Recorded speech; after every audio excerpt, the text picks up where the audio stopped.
हाय दोस्तों। आज हम साहित्य सागर से साहित्य सागर की किताब से काकी की कहानी पर हम स्टडी करेंगे। हम उसको पढ़ेंगे, उसको समझेंगे। काकी का अर्थ होता है माँ। भिन्न भिन्न प्रदेशों में भिन्न भिन्न प्रकार से माँ को पुकारा जाता है। जैसे कहीं अम्मा, माँ, काकी या आई। तो इस प्रकार इस कहानी का शीर्षक है काकी। तो उस दिन बड़े सवेरे श्यामू की नींद खुली तो उसने देखा कि घर भर में कोहराम मचा हुआ है। तो एक दिन क्या हुआ, जब सवेरे श्यामू का नींद खुला तो उसने क्या देखा कि घर भर में कोहराम मचा हुआ है। कोहराम का अर्थ होता है कोलाहल। बहुत आवाज़ें आ रही थी, बहुत हल्ला मचा हुआ था। तो और उसने देखा उसकी माँ नीचे से ऊपर तक एक कपड़ा ओढ़े हुए कंबल पर भूमि शयन कर रही थी। तो उसने क्या देखा, उसकी माँ नीचे जमीन पर, धरती पर लेटी हुई थी और पूरा पैर से लेकर सिर तक वह कंबल ओढ़े हुए थी और भूमि पर सो रही थी। भूमि शयन का अर्थ है नीचे सो रही थी, जमीन पर, धरती पर सो रही थी। और उसके चारों ओर लोग उसको घेर कर बैठे हुए बहुत ही करुण ढंग से विलाप कर रहे थे। उसको चारों ओर उसको people surrounded to her and they all. करुण ढंग से विलाप का अर्थ होता है वह रो रहे थे, जोर जोर से अपना दुख प्रकट कर रहे थे। They all were crying, shouting, screaming because Syamu mother was lying down on the floor and she died. लोग जब उमा को शमशान ले जाने के लिए उठा कर ले जाने लगे। ये उमा कौन है? उमा है श्यामू की माँ, श्यामू की काकी। तो लोग, क्योंकि वो मर गई थी, इसीलिए उसको लोग उठाकर कहाँ ले जा रहे थे? शमशान। शमशान मतलब जहाँ मरने के बाद दाह संस्कार या अंतिम क्रिया की जाती है, उस जगह को शमशान कहते हैं, जिसको इंग्लिश में ग्रेवयार्ड या सिमेट्री कहा जाता है। और ले जाने लगे। तब श्यामू ने बड़ा उपद्रव मचाया। तो श्यामू बहुत ज़्यादा परेशान करने लगा, बहुत ही ज़्यादा चिल्ला चिल्ली मचाने लगा, बहुत ही परेशान करने लगा। उपद्रव मतलब, उपद्रव का अर्थ होता है बहुत परेशान या बहुत ही परेशान करने लगा। लोगों के हाथ से छूटकर वह उमा के ऊपर जा गिरा और लोग उसको पकड़े हुए थे तो वो उनके हाथ से छूट गया। मतलब वो एकदम जबरदस्ती वह जाकर अपनी माँ के ऊपर, जो मर गई है, जिनकी मृत्यु हो गई है, उसके ऊपर वह जाकर गिर गया। बोला, काकी सो रही है, उन्हें इस तरह उठाकर कहाँ लिए जा रहे हो? और उसने क्या कहा? काकी सो रही है मतलब मेरी माँ तो सो रही है, उसको उठाकर आप लोग कहाँ लेके जा रहे हो? मैं नहीं जाने दूंगा। उसने क्या कहा? मैं नहीं जाने दूंगा। वो बहुत परेशान था क्योंकि वह बहुत छोटा था, उसे समझ नहीं आ रहा था कि मेरी माँ ऐसे क्यों जमीन में सोई हुई है और लोग उसे उठाकर लेके जा रहे हैं। सब लोग उसके चारों ओर बैठकर क्यों रो रहे हैं? उसको कुछ समझ नहीं आ रहा था क्योंकि वह बहुत ही छोटा था, बच्चा था। लोग बड़ी कठिनता से उसे हटा पाए। तो लोग उसे बहुत ही मुश्किल से उसको हटाए अब उसकी माँ से। काकी के दाह संस्कार में उसे नहीं जाने दिया गया। और उसको कहा कि जो उसकी माँ मर गई थी, जो अंतिम संस्कार है उसके लिए उसको नहीं जाने दिया गया। एक दासी राम राम करके उसे घर पर ही संभाले रही। तो एक दासी जो है वो भगवान का नाम ले लेकर उसको घर में ही संभाल कर रही। यद्यपि बुद्धिमान गुरुजनों ने उसे विश्वास दिलाया कि उसकी काकी उसके मामा के यहाँ गई है।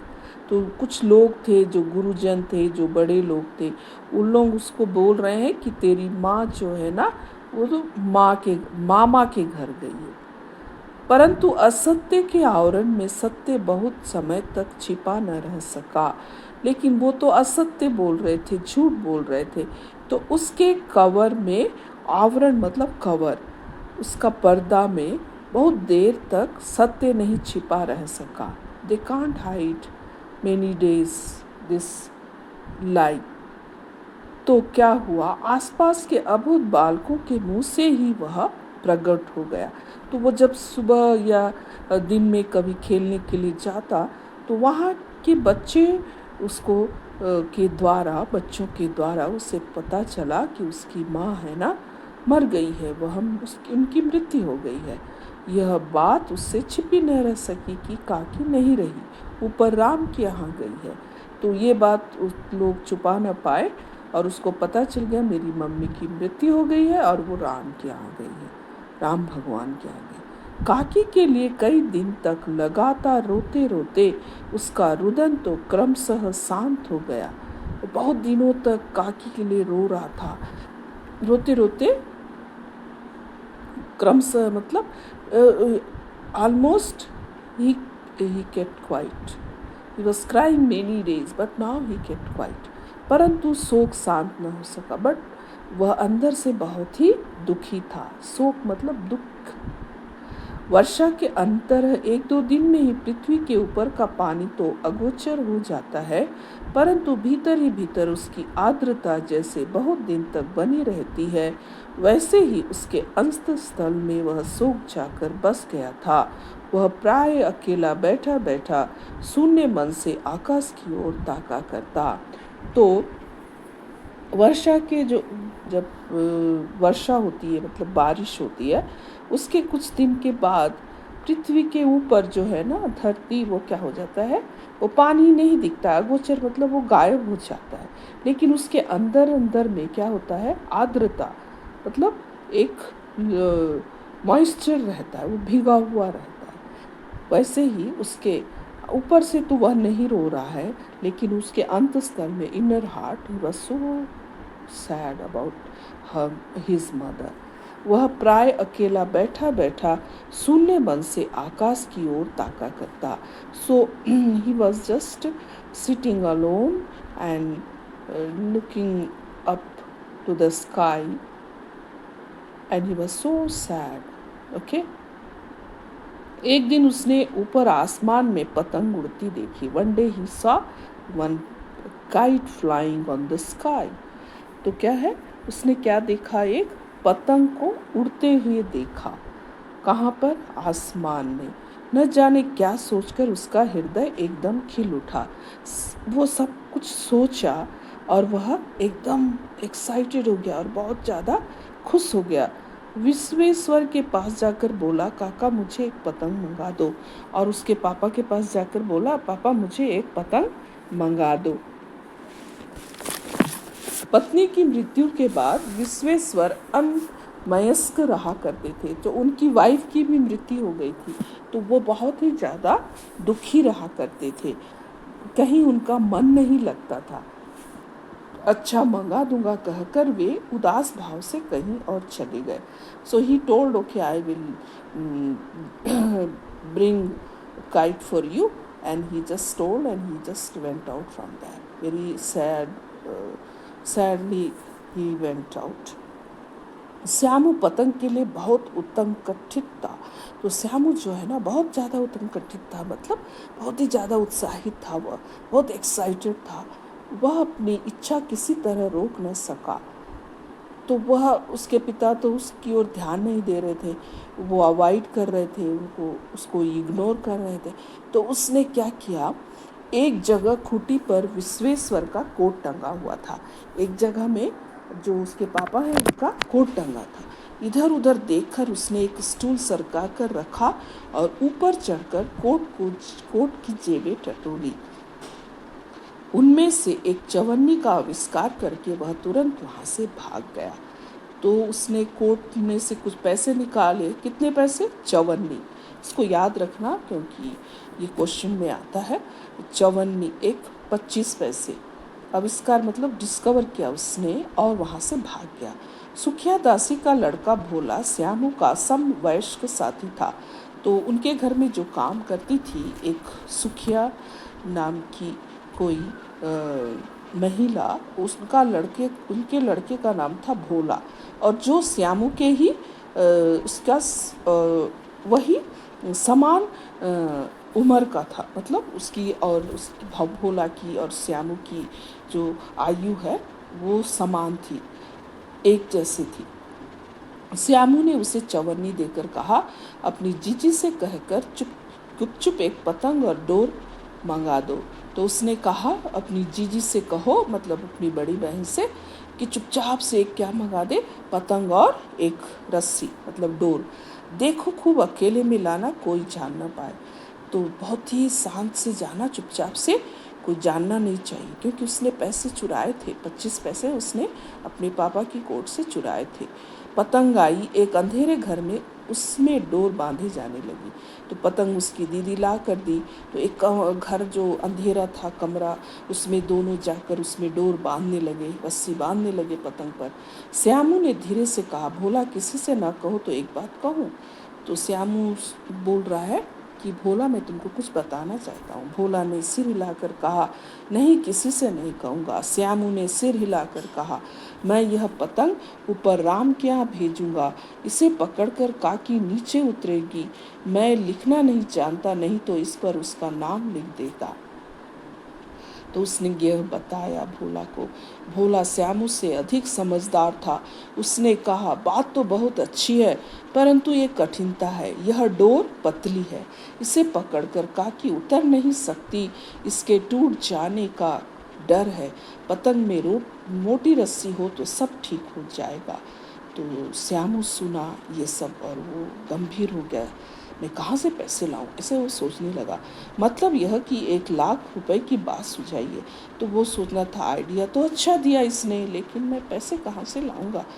परंतु कठिनता यह थी कि मोटी रस्सी कैसे मंगाई जाए। पास में दाम है नहीं, और घर के जो आदमी उसकी काकी को बिना दया माया के जलाए हैं, वे उसे इस काम के लिए कुछ नहीं देंगे। उस दिन श्यामू को चिंता के मारे बड़ी रात तक नींद नहीं आई।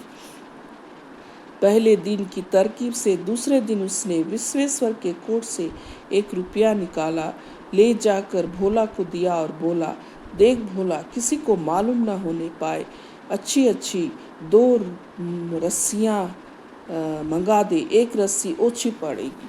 तो वो फिर से गया और भोला को उसने पैसे दिए, 1 रुपया दिया इस बार, और बोला कि 2 मोटी मोटी अच्छी रस्सी लेकर आओ, क्योंकि 1 रस्सी ओछी मतलब छोटी होगी। जवाहर भैया से एक कागज़ पर काकी लिखवा लूँगा। तो उनके कोई भैया थे, उनसे वो जो पतंग में क्या लिखाना वाला था वो लिखाने के लिए चाह रहा था। काकी नाम की चिट रहेगी तो पतंग उन्हीं के पास पहुंच जाएगी। बहुत इनोसेंट था, उसको लगा मैं भगवान के पास से भेजूँगा तो वो मम्मी के पास ही जाएगा काकी लिखाने से।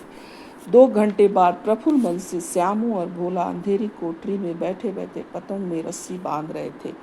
तो 2 घंटे बाद प्रफुल्ल मतलब बहुत खुशी मन से, क्योंकि उनको पतंग मिल गया था, मोटा रस्सी आ गया था, तो खुश थे और एक कमरे में, अंधेरे कमरे में वो पतंग में रस्सी बांध रहे थे। अकस्मात शुभ कार्य में विघ्न की तरह उग्र रूप धारण किए विश्वेश्वर वहाँ आ घुसे। तो अकस्मात मतलब सडनली, अचानक से कोई अच्छा काम करते समय विघ्न मतलब डिस्टर्ब करने के लिए एक उग्र रूप मतलब बहुत ही गुस्से से क्रोधित थे उनके पिता वहाँ पर आ गए। भोला और श्यामू को धमकार कर बोले, तुमने हमारे कोट से रुपया निकाला है। तो वह कहने लगे कि तुमने हमारे कोट से क्या निकाला है? रुपया निकाला है। भोला सक पका कर एक डांट में मुखबिर हो गया। तो भोला डर गया और वो मुखबिर मतलब वो स्पाई जैसे हो गया और बताने लगा कि श्यामू भैया ने निकाला है। विश्वेश्वर ने श्यामू को 2 तमाचे जड़कर कहा। वो तो विश्वेश्वर को बहुत गुस्सा आया। उन्होंने क्या किया? 2 तमाचे मारे श्यामू को। चोरी सीख कर जेल जाएगा। अच्छा, तुझे आज अच्छी तरह समझाता हूँ। यह कहकर फिर तमाचे जड़े और कान मलने के बाद पतंग फाड़ दी।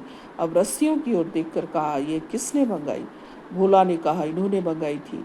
कहते थे इनसे पतंग तान कर काकी को राम के यहाँ से नीचे उतारेंगे। विश्वेश्वर हतबुद्धि होकर वहीं खड़े रह गए। तो उनको बहुत शॉकिंग था उनको ये सब बातें।